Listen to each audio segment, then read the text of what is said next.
karpuzun bişenine köprek vurup biliyorlar diyor. Biçtin mi sen?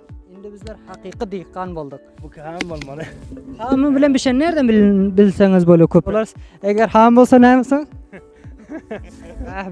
Aytışanak vakanım. Sizi bizleri yo'qdan bar eten qudratli güçlü Allah Taala'nın adı bilen assalomu alaykum aziz hurmatli tomoshachilar va ko'ruvchilar. Her yerde bolsangizlar, sog'likda, salomatlikda, mashg'ala a'zolaringiz bilan yashab yurgan bolsangizlar. Men Abdurahim Kerimi bugun sizlarning xizmatlaringizga hozir bo'ldim. Bir boshqa videoda sizlar mening videolarimni Turkmen Sahra va Irandan her turli joylardan sizlar meni izladingizlar. Shaharlardan, joy tarixiylardan va bazarlardan mening videolarımı gördünüz. Bu safar sizlere başka bir joyga chekara va go'kizmani olib qaytdim.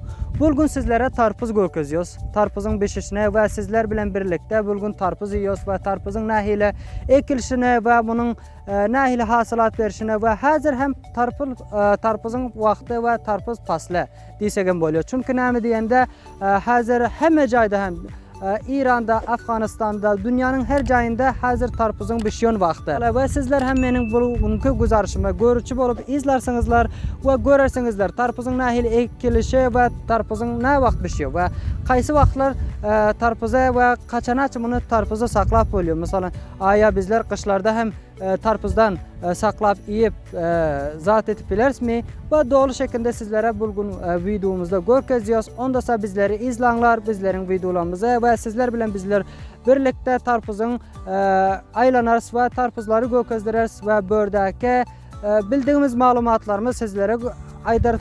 Ondasa bizleri izlang dostlar.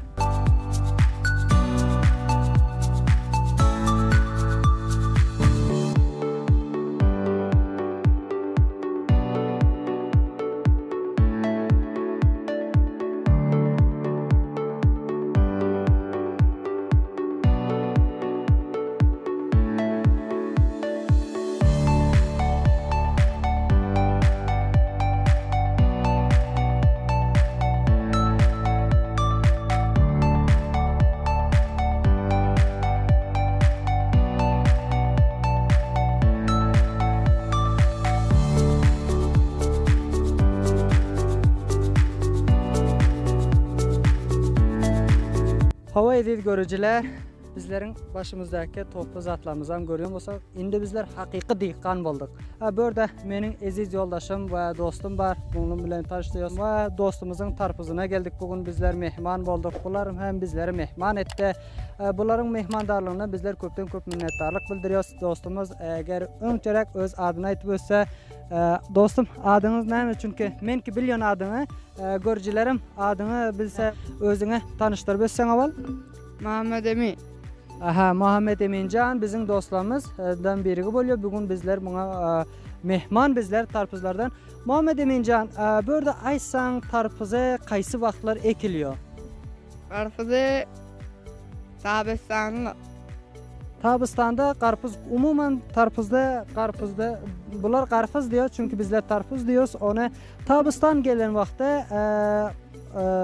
buğday zatlar yığılanandan son men fikir etdim ki son yıl tarpuz o karpuz zatları ekmeni başlanıyor ha. Bu karpuzu ekecek olsan avalda neler gerek oluyor yani karpuzu ekmek için ne işler etmek gerek hemeden aval. Evvel su vermeli, onam traktör gelip çukurunu kazıyor, biz de denelerini koyan. Karpuz hazır tayar oldu doğrudan mı? Bişte. Bişenden son bu karpuzları nerelere iyi veriyorsunuz sizler?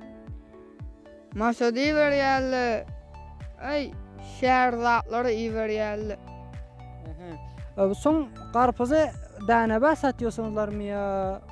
Başka şu rakamlıkayı satıyorsunuz? Rakamlık satıyor, deneyi satıyor. Fark etmiyor. Hiçbir namesi yok.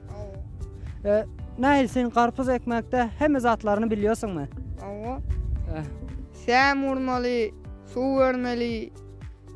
Onam sen zat eğer verilmen suratında ne oluyor karpuza? Karpuz ölüyor, zat ediyor. Sam zat çok önemli çünkü ne mi diyende sam yani davası şu karpuz zatı taylanıyor ve çünkü namenin bir arasının sağlam kalmak için çünkü başka afet zatlardan bu näme etmek için sam zatlar uluyor.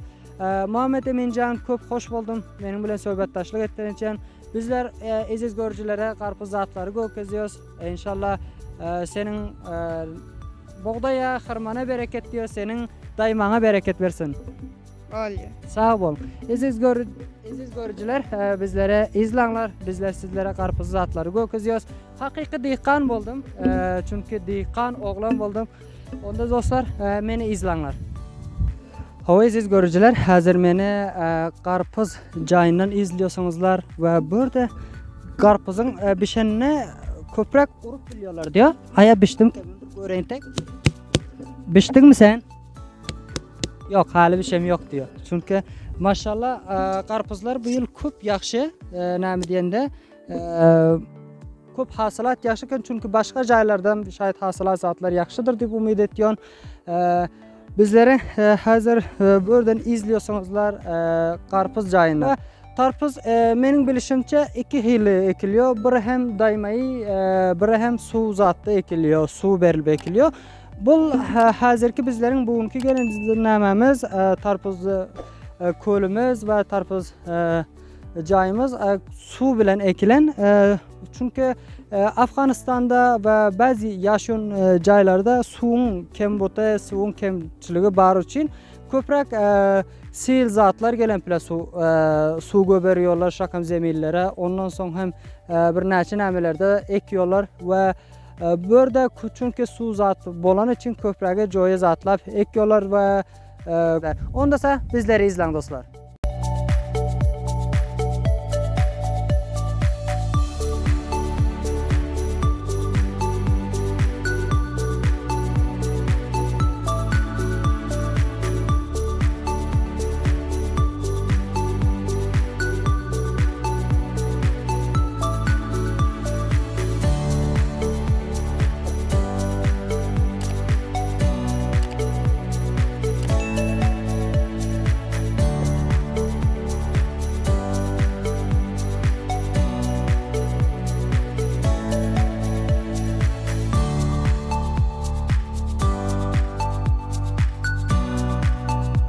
Aziz görücüler, mana bizler näme diýende dostumuz özüni tanıştırar ve özüňize çünkü aziz görücülere tanıştırtan çünkü bizlerin güzarışlarımızı, videolarımızı dolmak için bazı jaylara alıp gitýärsiňiz, zat etýär, zahmet berýär sizlere. Ondan için köpden köp minnetdarlyk bildiriyoruz ve aziz görücüler hem bizlerin video güzarışlarımızı görüp köprek beğeniyorlar ve like, komentler yazıyorlar ki İran'ın her jaylarına barmak için şonda hem yine hem aziz görücülere tanıştırsanız ve özünüzün adınızı. Sağ olun. Ben Nurul Acı bolýan. Bugün tarpıza geldik. Bir dostlarımın tarpızına bir şeker, bir aylanmany tarpızy ýemäne. Birlikte. Birlikte. Hacı sahip dostum, çünkü men tarpız zat saylamanda çünkü onça nämem yok, beleçiligim. Bugün siz bilen bir tarpız saylıyoruz ve tarpız yiyoruz. Şonun bilenim aziz görücüler bilen hudaýarlaşýarys ve aziz görücüler hem bugünkü bizlerin bu videomuzu güzarışımızdan görüp hoş bolan bolsa diýip, ondasa bir tarpız saylar siz bilen. Bu nähildir diýen? Bu ham bolmaly.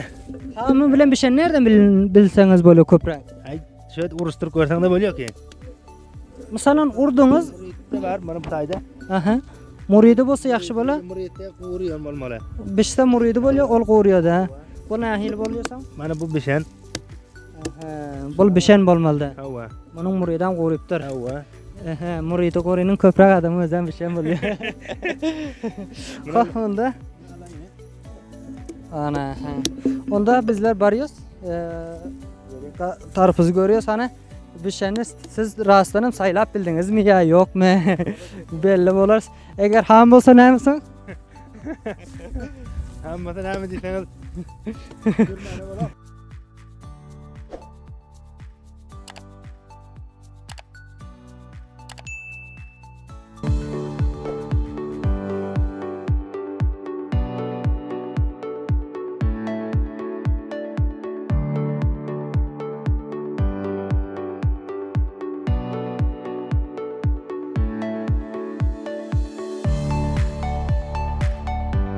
O dostlar, bizler tarpuz zatları, tarpuzu getirdik.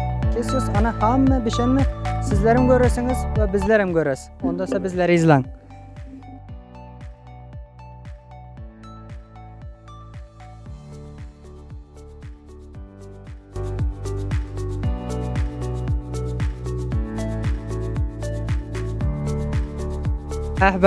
Aytışanak vakanım. Hacı sahip dostum yani tarpuz saylamana öpke keniniz. Hay öptedirin de. Nahil kenim. Mesela nabat. O dostlar, bulta bizlerin bugünkü güzarışımız sizlere buradan sizlere gönderdik. Ta yine hem bir güzarışa sizlerin hizmetlerinize hazır bulunacak. Yaradan güçlü büyük Tanrı Taala tapşırıyoruz. Her yerde olsanız sağ olun, sağlıkta, salamatlıkta yaşap yürümenize arzu umut ediyoruz. Hayır, hoş kalınlar.